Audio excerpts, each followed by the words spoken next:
balik lagi kalau kita ngomongin codependency, yang satunya jadi merasa dependent banget harga dirinya, semuanya sama hubungan tersebut. Jadi pasti berat sih, ngerasanya harus berkorban terus, ngerasanya nggak bisa merasa full jadi dirinya sendiri, selalu berusaha menyenangkan pasangannya aja gitu. Sedangkan pasangannya mungkin kalau dia avoidant lebih ke apaan sih gitu, risih gitu, ngerasa risih, ngerasa kayak sebenarnya gue nggak butuh-butuh lo banget gitu, karena mungkin datang dari luka yang berbeda. Iya sih, luka yang berbeda tuh kan beda-beda ya. Bisa luka dari masa kecil, bisa jadi luka karena akumulasi hubungan ya kan. Bisa banget. Welcome to I Could Relate, where real conversations meet personal growth and healthy connection in modern life. Hai semuanya, balik lagi di I Could Relate barengan sama aku, Samantha Elsenar. Dan thank you buat semuanya yang udah nonton episode-episodenya di I Could Relate. Yang aku harap itu benar-benar bisa bermanfaat buat kamu dan bisa memberikan inspirasi ataupun insight gitu ya. Dan hari ini, di episode ini itu kedatangan tamu yang super spesial karena bukan cuma sahabat tapi juga rekan seprofesi, Caca. Hai, Caca Tengker is here. salam kenal, aku kembali lagi bersama Stan. Aku Caca. Kita hari ini akan ngobrol-ngobrol. Soal apa nih? Soal apa aja sih sebenarnya ya? Bisa panjang ya? Bisa panjang kalau sama aku sih. Iya, bisa panjang. Iya. Semoga ya 2 jam, 3 jam. 2 jam, 3 jam. Siap. Yang mau dengerin kayaknya udah kebelet. Atau maraton 24 jam 90 hari. Takut ini ya dehidrasi. Kita sediakan minum. Oke, Ca, thank you ya udah datang lagi. Terus kita udah sering ngobrol lah di balik layar kan. Thank you loh malah udah ngundang lagi, mempercayakan ngobrol di sini. Walaupun kadang-kadang obrolan kita receh ya. Receh banget sih. Tapi selalu menginspirasi karena gini, Caca baru selesaiin itu kan training yang tentang relationship. Iya, kemarin coba cerita. Oke. Jadi kemarin itu sempat ngambil itu kayak assessment gitu sih. Namanya Prepare and Reach. Jadi itu tuh untuk melihat dinamika hubungan antara pasangan. Jadi itu bisa dilihat dari dinamikanya, tapi bukan berarti ada yang benar salah, tapi justru dilihat mana sih kekuatan dalam hubungannya, mana sih yang masih bisa ditingkatkan skillnya. Kemudian di situ juga kita bisa lihat dari personality masing-masing, terus kita mapping latar belakang keluarganya seperti apa. Nah, nanti dari situ baru ada workbook yang bisa dilakukan untuk meningkatkan mungkin yang tadinya mungkin dari banyak nih yang perlu ditingkatkan, kita naik satu, ini udah biar bisa itu menjadi kekuatan dalam hubungan gitu. Ini tuh untuk premarital counseling atau sebenarnya yang udah nikah juga bisa? Bisa semuanya. Oh, bisa semuanya. Bisa buat check up marriage gitu ya. Bisa banget. Aku soalnya pernah ikut juga dan itu bermanfaat. Iya dong. Apa lagi? Harus diperjelas sih. Iya, sama waktu itu sama Mas Bari dan itu menurut aku insightful banget. Iya. Dan kayaknya untuk pasangan-pasangan bisa banget sih pakai itu. Sebenarnya ada banyak tes psikologis yang bisa ngebantu pasangan untuk kenal satu sama lain. Tapi biasanya kebanyakan yang aku tahu tuh itu kan kepribadian masing-masing, keadaan masing-masing. Terus tergantung psikolognya menginterpretasi dinamika hubungannya seperti apa berdasarkan integrasi karakter dari alat tes masing-masing. Yes, biasanya kayak gitu. Kalau ini udah langsung barengan tuh, walaupun isinya harus beda-beda ya, nggak boleh barengan. Oh, ngisinya justru beda. Jangan nyontek. Oh, nggak boleh nyontek. Nggak boleh nyontek. Kayak itu ya, kuis gitu. Kapan pertama kali ketemu? Warna kesukaan gitu gak sih? Kayaknya nggak sampai gitu. Tapi justru kayak pertanyaan-pertanyaan yang lumayan reflektif lah gitu. Nanti kita yang resonate sama kita kayak gimana, sama pasangan kayak gimana, baru nanti pas diketemuin seperti apa. Oke. Contoh salah satu butir itemnya apa? Kemarin aku nggak baca lagi itemnya, lebih ngebahas tentang Kayak sialan gue faktor-faktornya kayak ujian ya, kebetulan gitu ya. Tapi kalau misalkan faktor-faktor yang dilihat nanti tuh kayak misalkan communication, apakah itu menjadi sesuatu yang bisa ditingkatkan, apa itu udah menjadi strength gitu. Terus kita juga ngelihat personality, kayak ini ada yang lebih people pleasing nggak ya, ada yang lebih dominan nggak ya gitu. Terus latar belakang keluarga, ada yang lebih fleksibel kah, ada yang lebih rigid kah, atau dan satu sama lain melihat hubungannya seperti apa. Terus hasilnya tuh nanti ada stresor dalam rumah tangga tuh kebanyakan atau enggak dalam berpasangan tuh apa gitu. Dan waktu itu hasil kamu sama Mas Bari memuaskan? Banyak yang perlu ditingkatkan ya. Tapi enaknya itu jadi bahan refleksi dan kita jadi tahu oh ya berarti yang selama ini kita pikir baik-baik aja ternyata tuh banyak Masih ada banget PR-nya. masih ada PR-nya gitu. Dan selama kita sama-sama mau berproses sebenarnya kita nggak ngelihat itu sebagai kekurangan, tapi memang sesuatu yang bisa ditingkatkan untuk diri kita lebih baik, untuk pasangan juga lebih baik. Beruntung ya Mas Bari pengen ikut ya. Alhamdulillah. Alhamdulillah, walaupun ya sebenarnya nggak dari awal banget Mas Bari aware tentang mental health tapi karena kita doktrin. Ya. Berarti sukses doktrin kan. Cuman mungkin kalau pengalaman pribadi, Mas Bari itu suka banget ada apa ya, ada sesuatu yang baru, belajar sesuatu yang baru. Jadi dia cukup terbuka gitu sama hal-hal yang kayak gitu. Dan itu yang ya mungkin yang bikin kita cocok juga di awal ya. Iya sih, aku sih kalau ngelihat kamu selalu mesra sama dia. Apa iya? Ini bukan sugar coating. Iya. Tapi sama sih kayak pasangan biasa. Kita pernah ngalamin yang ibaratnya kayak gitu. Udah di bawah banget gitu ya, udah di abang.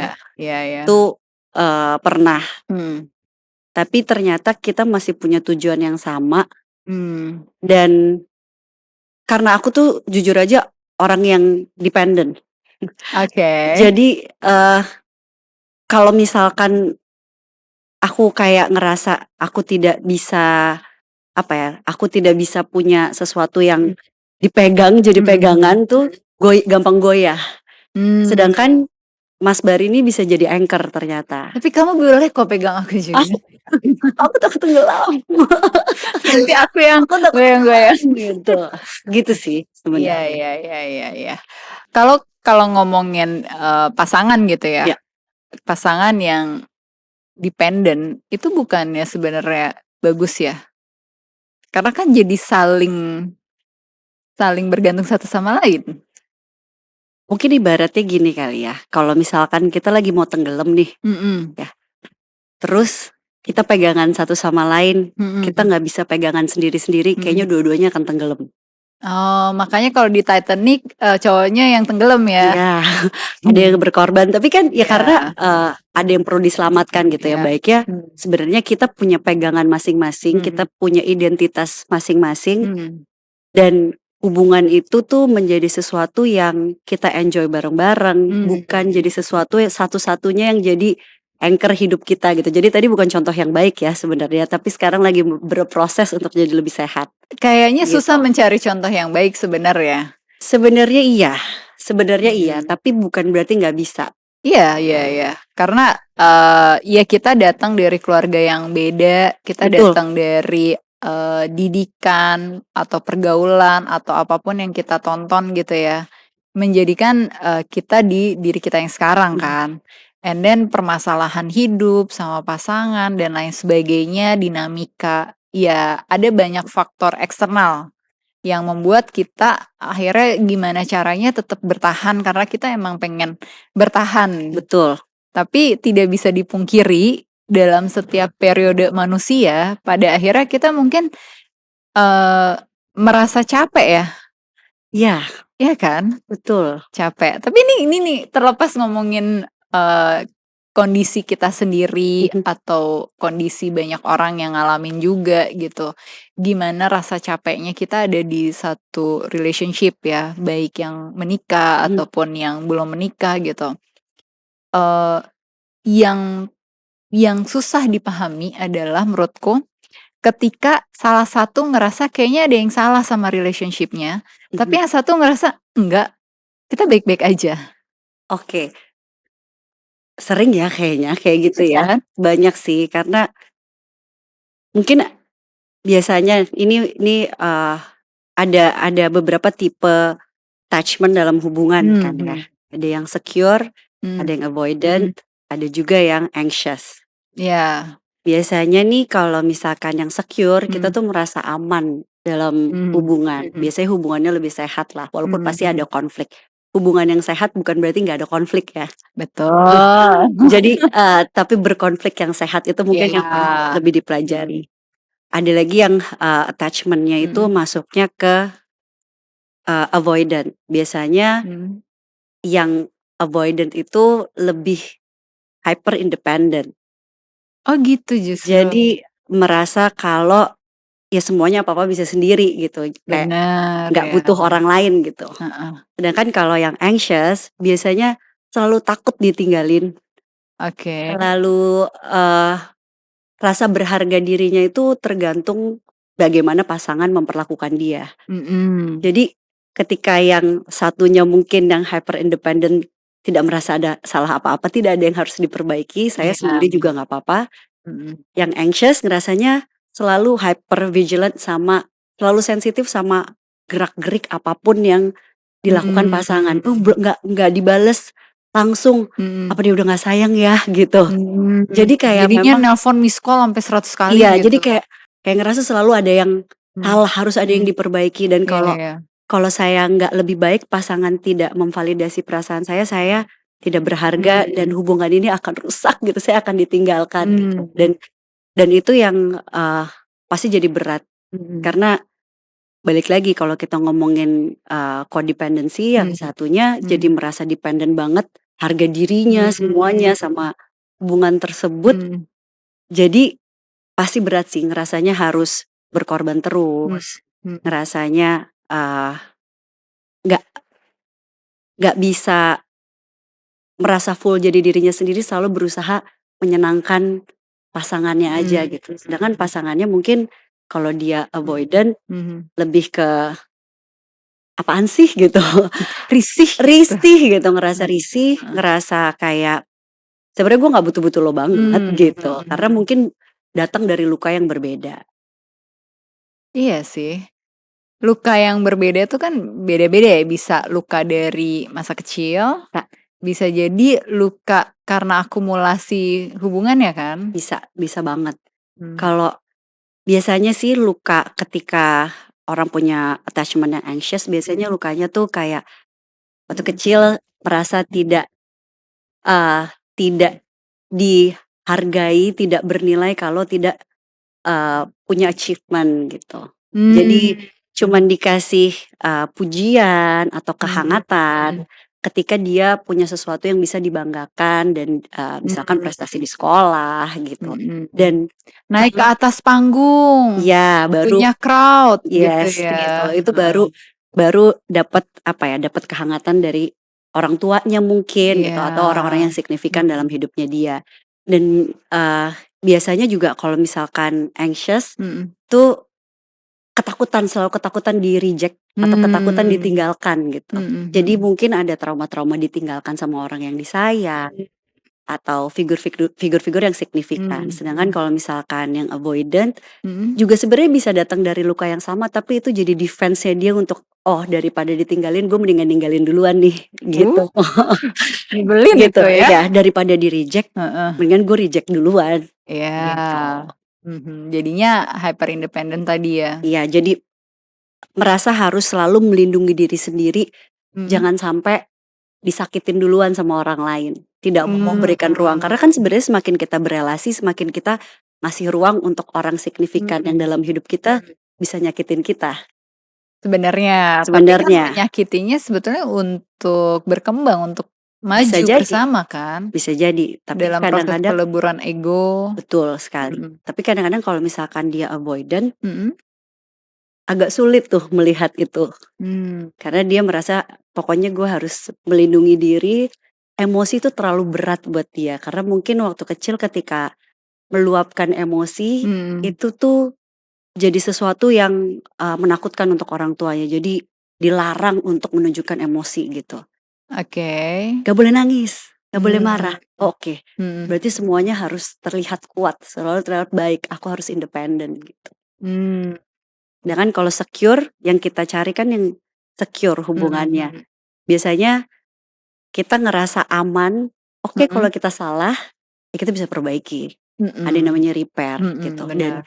peleburan ego tadi tuh lebih ke mau sama-sama accepting influence, tapi tetap bisa berdiri sendiri juga, punya identitas masing-masing. Jadi bukan identitasnya saya hanya pasangan saya, tapi saya adalah orang yang seperti ini, pasangan saya orang yang berbeda. Tapi kalau kita berdua, kita bisa punya tujuan bersama yang kita nikmatin bareng-bareng. Oke. Kayaknya begitu. Tapi ya mungkin itu secara teori, secara prakteknya pasti tiap pasangan beda-beda. Pasti ya. Pasti. Pasti kan ada yang secure ketemu anxious, atau secure ketemu avoidant, Bener. atau avoidant ketemu anxious, atau anxious Biasanya dengan gitu. anxious. Biasanya gak tahu kenapa anxious tuh Ketemunya attracted sama avoidant attractednya sama anxious. Oh, Somehow tuh itu somehow. karena yang avoidant tuh selalu mencari sesuatu yang bisa ditolong gitu. Sesuatu yang seseorang yang sulit diraih gitu. Ada hero syndrome-nya gitu ya. Iya gitu. Sedangkan yang avoidant tuh mencari yang ya selalu aman buat dia, dan dia nggak perlu usaha lebih untuk mendapatkan hubungan tersebut gitu. Oh. Jadi kayak disitulah yang rasanya kayak chemistry. Rasanya jangan tertipu gitu kan. Karena banyak orang yang ngerasa chemistry-nya dapet nih, padahal sebenarnya itu ibaratnya kayak trauma bonding. Kayak manis asam asin. Nah, karena dia tidak terbiasa dengan lingkungan yang aman, jadi sesuatu yang aman tuh rasanya membosankan. Tapi memang itu adalah testimoni orang-orang loh. Betul sekali. Rasanya tuh kalau misalkan ada roller coaster perasaan tuh jadi exciting gitu kan. Apalagi butterfly in my stomach. Waduh, gitu ya kan, geli-geli perut gitu kan. Iya. Padahal tuh respon trauma kan. Benar. Ya, jadi tadi Caca tuh ngomong tentang kodependensi ya. Biasanya orang-orang dengan anxious attachment yang ngalamin itu gitu. Dan ada juga kalau dari apa yang aku tahu gitu, bukan dari peristiwa masa kecilnya, tapi serangkaian akumulasi dari bagaimana mereka mitigasi konflik di dalam relationship-nya yang bikin jadinya saling kodependensi. Jadinya kayak ya tadi pleasing terus gitu kan. Yang Caca bilang gitu, pleasing untuk gue tuh takut ditinggalin, jadi gue harus membuat dia merasa senang. Iya. Tapi kalau di track kayaknya waktu kecilnya dia baik-baik aja gitu. Iya. Nah, apakah itu adalah cinta? saking dependennya gitu ya. Jadinya merasakan takut kehilangan gitu. Jadinya malah cemas, atau sebetulnya dia kehilangan jati diri dia karena terlalu melebur egonya, yang bikin akhirnya kayaknya untuk bisa survive di sini adalah caranya membantu dia terus, mengakomodir dia terus gitu. Kayaknya aku setuju yang kedua kali ya. Kayaknya itu lebih resonate gitu sama fenomena yang terjadi. Karena kan ya pengalaman trauma kan gak harus dari masa kecil gitu. Pola yang berulang dengan orang yang menurut kita signifikan itu juga bisa jadi trigger kita merasa selalu tidak berharga dan kurang. Jadinya kita pikir tuh pengorbanan adalah cinta. Wow, siapa yang mengalami itu? Karena angkat tangan saya. Sama lagi. Jadi kalau misalkan ini dari family constellation, aku juga baru belajar kemarin gitu ya. Prinsip yang pertama, unconditional love itu cuman dari Jadi unconditional love tuh yang dari orang tua ke anak aja. Generasi atas ke bawah. Yes. Jadi cuman yang dari orang tua ke anak udah. Tapi kalau relasi yang setara antara pasangan itu tuh memang ada take and give. Selalu tuh ya. Selalu. Tapi aku pernah loh bikin konten itu dimarahin di kolom komentar. Sama siapa? Berarti kamu belum mengenal cinta. Cinta itu harus unconditional love. Sama orang tua, iya. Dari orang tua, sorry. Dari orang tua. Bukan dari anak ke orang tua ya. Dari orang tua ke anak. Karena balik lagi konsepnya kita yang mau punya anak. Anak gak ada pilihan lahir dari kita. Jadi unconditional love itu benar-benar dari orang tua ke anak. Sedangkan cinta yang setara itu bukan semuanya yang kita giving, bukan kita berkorban semuanya gitu. Tapi ya sama-sama berkorban dan sama-sama menerima yang setara gitu. Karena kalau enggak, yang satu akan merasa punya power yang lebih dari yang satunya gitu ya. Yang dan yang satunya nih kalau mengorbankan terus dan terus lama-lama kehilangan jati dirinya, atau mencari kebutuhannya di tempat yang lain. Begitu juga yang punya power yang lebih besar nih gitu. Jadi dinamika hubungannya akan lebih ke arah siapa yang lebih powerful untuk meninggalkan siapa, yang satunya ketinggalan, atau misalkan yang satu di bawah nih posisinya nggak punya power, dia tarik ke bawah, atau yang punya yang powerful dia tarik ke atas, jadi tarik-tarikan yang gak sehat gitu. Iya, walaupun saling menarik ya. Walaupun saling menarik. Yang sebenarnya lebih sehat adalah ya udah kita jalan barengan, samping-sampingan. Susah tapi itu ya. Susah. Ya kadang-kadang kejar-kejaran lah, tapi maksudnya lebih banyaknya kita tuh seimbang. Jadi ada interdependensinya. Interdependensi. Tapi juga ada interconnectionnya. Ada interconnection. Jadi kata-katanya inter ya. Inter Milan bukan? Itu, betul Arsenal kalau misalnya. Menang dong kemarin. Menang. Wah happy banget. Kok jadi ke situ loh. Nanti kita panggil yang satu. Nanti kita wow. Suruh bikin podcast berdua kali. Oh jangan. Oke, kita ngomongin yang masa lalu dulu aja. Iya. Karena itu ya yang relate adalah kalau kita ngomongin kodependensi, aku tuh tiba-tiba ya dalam perjalanan pernikahanku yang gagal itu, yang jadi pelajaran. Gagal. Ya sudah selesai. Jodohnya sampai di situ saja. Gitu. Kata-kata yang baik. Betul. Aku baca satu artikel di saat itu udah lulus profesi, ya, udah lulus, udah kerja gitu kan. Terus baca artikel dari psikolog yang nulis gitu di koran. Loh, kok ini gue ya? Kok gue terjebak di sini ya? Ternyata. Kenapa gue ada di sini ya? Itu aha moment tuh. Aha moment di saat itu. Artikel apa tuh? Tentang kodependensi. Oh oke. Jadi ya tentang artikel tentang itu, terus kan ada ciri-cirinya, ada kenapa itu bisa terjadi dan solusinya harus seperti apa gitu kan. Walaupun di momen itu aku ngerasanya kayaknya kita baik-baik aja.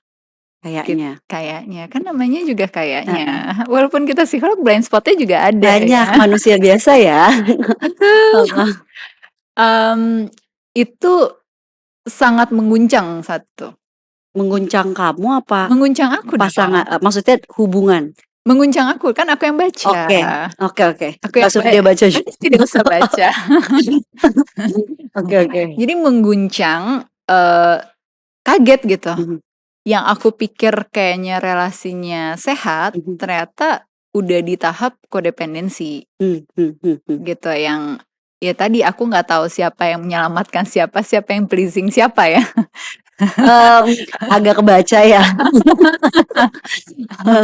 Karena pasti POV-nya dari aku bisa jadi A, dari dia juga bisa jadi B. Pasti. Gitu. Tengah-tengahnya tidak tahu karena kita tidak pernah melakukan sesi, bahkan nggak pernah ya gitu. Jadi aku gagal. Membawa dia ke psikolog tuh gagal. Karena menurut dia, lo psikolog gitu. Beresin dong ini. Nah itu tuh yang bisa jadi masalah. Itu ya kan. Karena kadang-kadang pasangan kita atau bahkan temen nih ngerasanya kalau kita psikolog, kita bisa jadi psikolognya dia juga, atau kita bisa jadi psikolognya pasangan. Padahal kita siap dihakimi loh. Betul sekali. Padahal kan kita juga ketika berhubungan bukan sebagai apa ya, bukan sebagai profesi kita gitu. Jadi kayak awal-awal nih, aku sama Mas Bari tuh aku ngerasa kayak aku psikolognya Mas Bari kok, aku istrinya dia yang seorang psikolog, harusnya aku bisa ngerti dia gitu. Tapi ternyata nggak gitu. Aku berproses, aku ketemu psikolog, psikiater, Mas Bari juga gitu dengan sesi masing-masing. Yang akhirnya menyadarkan kalau, oh aku istrinya, aku bukan psikolognya. Aku tidak bisa menolong dia kalau dia nggak mau ditolong. Betul. Aku nggak bisa enabling apapun yang sebenarnya sebagai istri harusnya nggak boleh terima digituin gitu. Cuman karena aku bisa ngerti kenapa orang bisa berperilaku seperti itu, bukan berarti aku nggak boleh punya boundaries bahwa aku nggak mau digituin. Benar. Jadi kayak awal-awalnya tuh terjebak tuh rasanya kayak gitu. Tapi kan gue harusnya ngerti ya, dia kayak gini, dia kayak gitu. Dan untungnya makin kesini Mas Bari juga, oh oke, ini gue salah. Karena dia berproses juga, ini gue salah. Gue tahu ini sebagai istri, lu bukan sebagai psikolog, lo tidak bertanggung jawab atas bagaimana gue bertumbuh. Ya kita sama-sama mencoba menjalani itu sekarang. Jadi kayak udah bukan salah-salahan lagi gitu. Kayak lo yang bikin gue kayak gini, lo harus bantuin gue gitu. Tapi kayak oh ya udah, lo punya jalan lo sendiri, gue punya jalan gue sendiri. Tapi kita punya tujuan hubungan ini yang sama gitu. Jadi lebih reflektif ya? Lebih reflektif. Iya, kadang senang deh. Kecuali kalau lagi mau menstruasi. Itu ceritanya. Itu beda. Itu beda. Iya ya. Kalau di aku tuh yang aku alami gitu ya. Rasa apa ya? Rasa jadi untuk mengkoreksi itu tuh tinggi banget tuh. Kamu jangan gitu dong Sam gitu. Kamu harusnya gini gitu. Dan kata-kata yang selalu aku ingat sampai sekarang adalah, ya kan kamu yang psikolog, kamu yang harus ngerti dong. Gitu. Dan itu tuh ternyata di dalam artikel kodependensi yang aku baca di tahun itu ya, 10 tahun yang lalu. Itu adalah persis di korannya tuh dibahas gitu. Jadi ya menyudutkan lah gitu. Menyudutkan kita yang harus selalu memahami gitu. Which is kebutuhanku adalah ya aku dilihat sebagai manusia biasa aja. Yang aku juga punya kecacatan, aku punya kekurangan, dan aku pengen bertumbuh gitu. Tapi aku gak pengen dilihat hanya sebagai ya kan kamu yang belajar psikologi atau kamu yang profesinya psikolog, harusnya kamu begini begitu gitu. Dan akhirnya nih gitu, yang tadinya memulai perjalanan itu dengan unconditional love, jadinya ya aku jadi berhitung, jadi tidak mau unconditional lagi. Harus conditional sama-sama. Iya, gitu. Itu menarik banget. Ini tanpa menghakimi siapapun ya gitu. Tapi sebenarnya kalau misalkan kita lagi ngobrol sama lawan bicara, terus kita menyerangnya ke kepribadian atau ke profesi, itu tuh memang jatuhnya jadi kurang mature. Karena jujur aja itu adalah kata-kata yang disampaikan anak aku. Umurnya berapa? Dia nanya itu tuh kayak dari 5 tahun deh. Ibu kan psikolog, emang masa ibu nggak tahu jawabannya gitu. Karena cara berpikirnya dia yang masih sangat Di konkret usianya gitu ya, itu. di usianya dia pikir sebagai psikolog tuh harus bisa memahami semuanya. Tapi aku selalu bilang, iya ibu seorang psikolog, ibu ngerti, tapi banyak yang ibu nggak tahu. Dan ini ibu sebagai ibunya Mbak Syawah, yang ibu punya peraturan dan bertanggung jawab sama Mbak Syawah, bukan jadi psikolognya Mbak Syawah gitu. Jadi ada boundaries yang jelas. Tapi ya kalau emang belum terlalu mature, jadinya menganggap itu jadi sesuatu yang apa ya, menyeramkan gitu kalau misalkan gak di ngertiin. Iya. Karena kan biasanya yang selalu mau di ngertiin itu kan anak yang lebih kecil ya.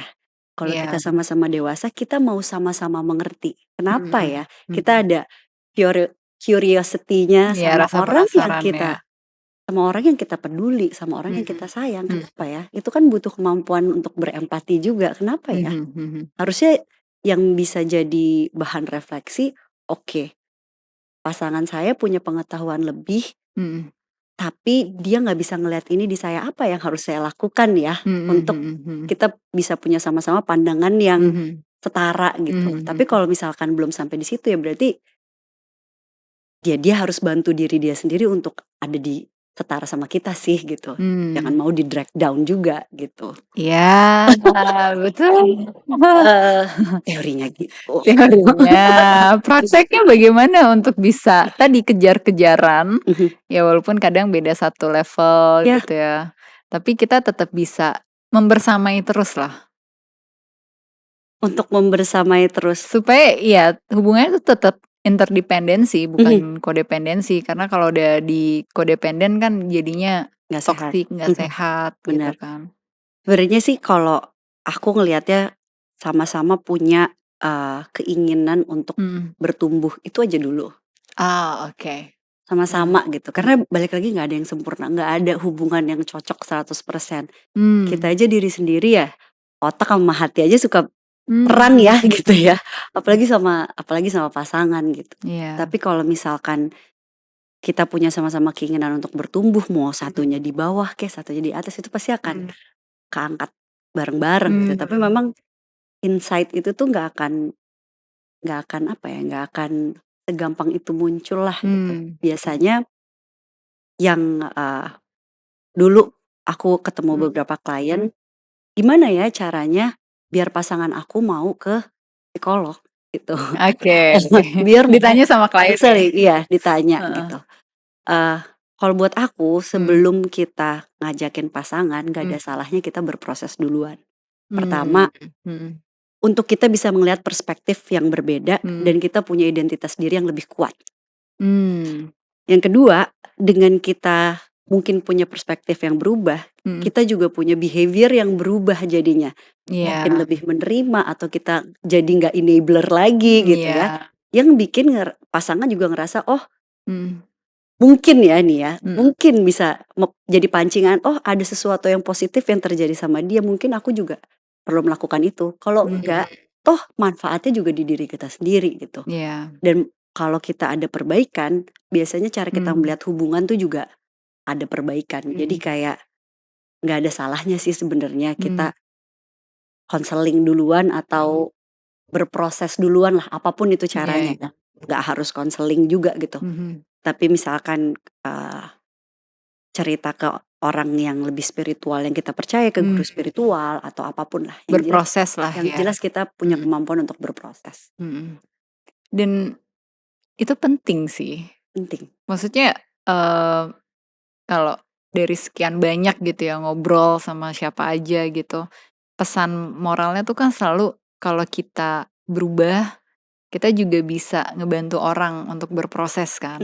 Tapi gimana kita bisa punya kapasitas untuk ngebantuin orang kalau kita sendiri tuh nggak pernah ada di dalam suatu proses untuk diri kita kan. Iya banget lagi.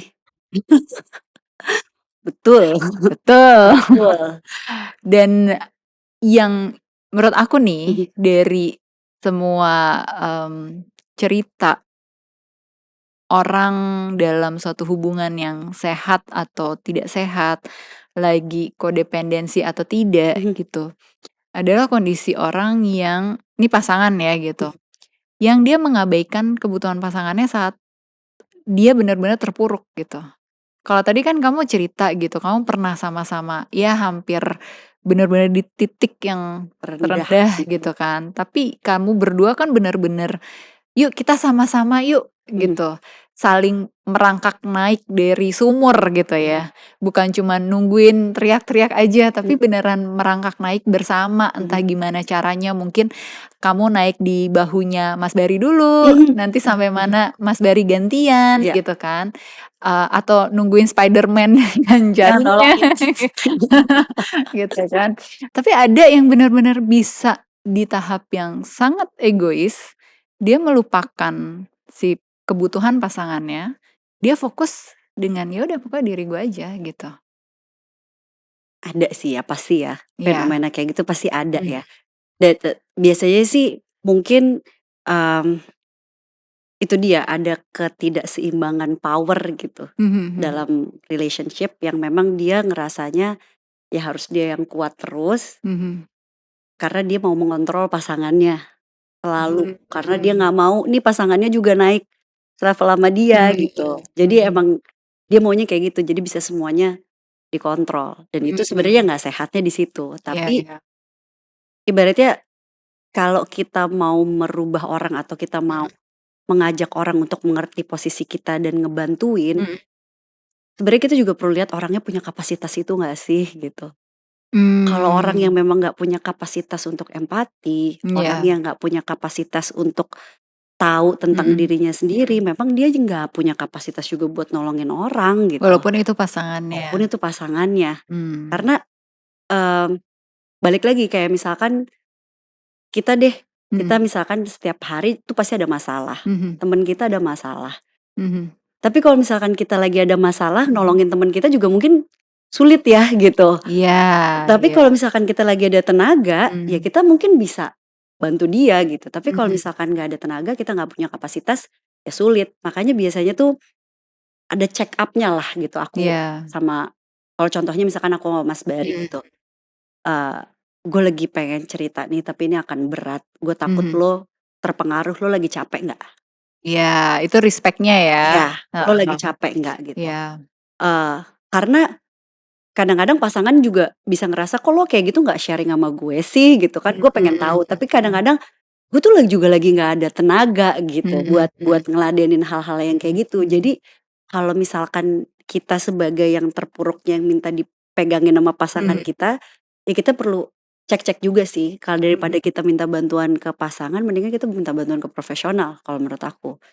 Tapi dalam kondisi tertentu nih, kalau orang udah terpuruk banget gitu ya, dia kan bahkan nggak kepikiran untuk pergi menjangkau profesional. Betul. Yang ada di rumahnya yang bisa ngebantu, ya kalau ada orang tua lainnya mungkin bisa narik dia gitu ya, dari guanya dia lah dalam proses mungkin kontemplasi atau dia memproses apalah hambatan-hambatan hidupnya gitu. Tapi yang paling dekat kan sebenarnya pasangannya. Pasangan. Gitu. Dan ketika si pasangannya ini sebetulnya mungkin punya kapasitas, tapi dia tidak memberikan kapasitas. Maksudnya gini, contoh lah, kalau pasangannya itu depresi, gitu. Si pasangan yang tidak depresi, gitu, kalau dia punya kapasitas dan empati, dia kan pasti kayak berusaha ngelus-ngelus, ngasih perhatian, ngasih motivasi, gitu kan. Narik dia gitu ya. Dikit-dikit lah gitu. Paling nggak sampai mungkin bisa diajak ke psikiater dulu supaya bisa dapat psikofarmoterapi gitu kan. Atau langsung dibawa ke psikolog aja deh gitu. Tergantung nih pendekatannya mau gimana gitu di awal. Nah, tapi ada yang dia kondisinya ya udah gitu. Serah lo deh gitu. Gue capek deh gitu. Gampang kok buat gue gitu. Untuk ya udah nanti cari aja lagi gitu. Yang lain gitu. Padahal mungkin ketika memulai hubungan itu dimulainya tuh dengan lovey-dovey, ya semuanya gitu ya, love bombing ya, gitu. Tapi ketika badai datang gitu, mereka tuh justru tidak siap dengan badai itu. Jadi beneran maunya tuh yang bagus-bagusnya aja, maunya yang selalu ya lo harus begini sama gue, pokoknya take gitu ya. Tapi nggak pernah giving gitu. Itu kayaknya banyak ya kayak gitu. Apalagi kalau misalkan pasangannya sudah merasa punya power tadi ya, power yang lebih besar. Power tuh nggak cuman soal finansial aja gitu ya, tapi merasa power secara achievement, power di lingkungan sosial gitu. Itu juga bisa dia merasa punya power yang lebih besar gitu. Kadang-kadang jadi shifting nih kebutuhannya kalau dia belum mature. Lagi-lagi belum mature Kalau ya. dia belum mature gitu. Karena kalau misalkan udah mature memang yang dicari itu kebahagiaan yang pertama ada enjoyment-nya, yang kedua ada satisfaction-nya, yang ketiga ada purpose atau meaning-nya.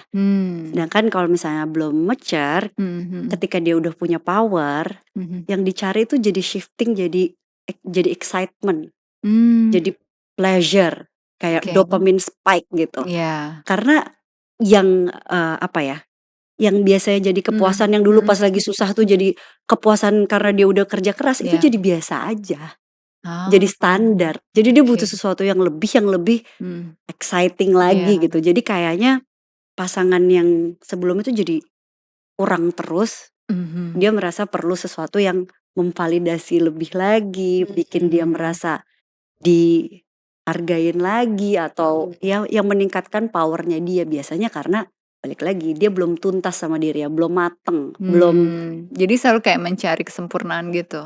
mencari kesempurnaan bisa, mencari sesuatu yang lebih bisa.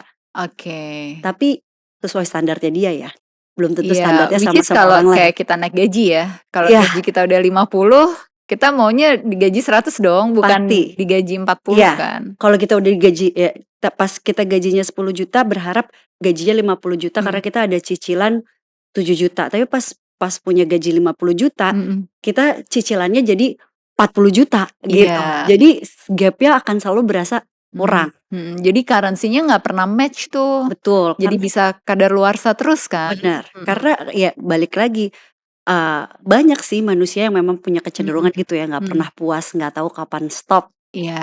Nggak, jadinya tidak bisa menikmati saat ini, lalu maunya lebih. Makanya itu sih kayaknya kita perlu banyak-banyak belajar sebenarnya apa sih yang bikin kita cukup. Karena sebenarnya nggak perlu terlalu baik, nggak perlu terlalu sempurna, nggak perlu terlalu jahat, nggak perlu terlalu Iya. kurang. Tapi kita kan butuhnya cukup sebenarnya. Iya. Betul. Dan ada satu case lagi, aku mau tanya diskusi sama Caca nih ya. Kalau case-nya itu adalah dia itu ketika mencari pasangan, itu dia mencari ya pokoknya whoever the best gitu ya. Dengan mungkin ada yang punya kriteria, punya standar sosial atau standar pribadinya dia yang sangat picky. Tapi ketika dia udah menjalani pernikahannya itu, dia bisa loh gitu memiliki hubungan sama orang lain yang kalau dipikir itu beda jauh gitu Iya. sama pasangan resminya. Oke, arahnya kayaknya Paham ya? iya. Jadi apa sih gitu motivasinya atau dinamika psikologis yang terjadi pada orang ini ketika dia orang suka bilang gini, "Oh dia punya istri yang sempurna," atau dia Perfect punya kan, suami yang apa gitu. keren banget, sempurna gitu. Tapi kok lu bisa-bisanya gitu lu jalan sama orang lain yang bahkan mungkin kalau kita ngelihat dari sisi fisik beda jauh. Iya. Kalau kita lihat dari sisi pendapatan beda jauh juga. Jadi apa sebetulnya? Apakah itu bagian tidak puas, tidak pernah bisa merasa cukup, atau bagian eksplorasinya dia yang di usia tertentu kita akan mengalami hal itu? Oke. Tadi kayaknya aku cocok sama yang pertama ya, kayaknya emang nggak pernah ngerasa puas. Oke. Kayaknya butuh validasi lebih. Tapi jadi aku suka banget Arthur Brooks, dia tuh bilang kalau misalkan kebutuhan perempuan dan laki-laki beda nih. Iya. Kalau laki-laki butuhnya admiration, Uh. kekaguman gitu. Sedangkan kalau perempuan tuh butuhnya adoration. Jadi butuh di-adore, butuh diprioritaskan, jadi nomor satu yang selalu diutamakan gitu. Laki-laki pengennya karena dia stereotype-nya sebagai provider, makanya ngerasa butuh dikagumi dengan pencapaiannya dia, dengan kerja kerasnya dia, dengan segala macam yang dia punya lah gitu. Sedangkan kalau perempuan tuh butuhnya secara emosional tuh disayangi, dicintai, diprioritasin gitu. Jadi ini datang dari kebutuhan yang berbeda. Iya. Kadang-kadang ketika udah menjalani suatu hubungan yang lebih lama, admiration sama adoration-nya berkurang nih. Oke. Mungkin ya, Udah gitu banyak ya. bete. Udah banyak bete, udah punya tuntutan-tuntutan yang berbeda gitu. Iya. Sedangkan ketika misalkan nih seorang laki-laki tidak mendapatkan admiration yang diharapkan lagi dari istrinya, Iya. dia mencari admiration itu di luar, gitu. Karena ya setiap orang punya kebutuhan untuk di-admire sama pasangannya gitu dan kadang-kadang kalau udah lama suka jadi gengsi aja gitu kan. Sedangkan kalau balik lagi kalau misalkan perempuan gitu ya, kadang-kadang misalkan walaupun dia udah pendapatannya lebih tinggi, dia punya jabatan yang lebih kuat gitu. Tapi karena mungkin pasangannya ngerasa kecil karena yang perempuan lebih tinggi jabatan dan segala macam, dia tidak mendapatkan adoration karena suaminya mungkin lagi ngerasa insecure gitu. Jadi dia tidak mendapatkan kasih sayang yang dibutuhkan, nggak mendapatkan prioritas dari pasangannya, ya jadinya kayaknya mungkin cari-cari yang lain gitu. Padahal itu tidak dibenarkan gitu. Tapi mungkin ini bisa jadi bahan refleksi, kita perlu tahu kebutuhan pasangan kita tuh seperti apa.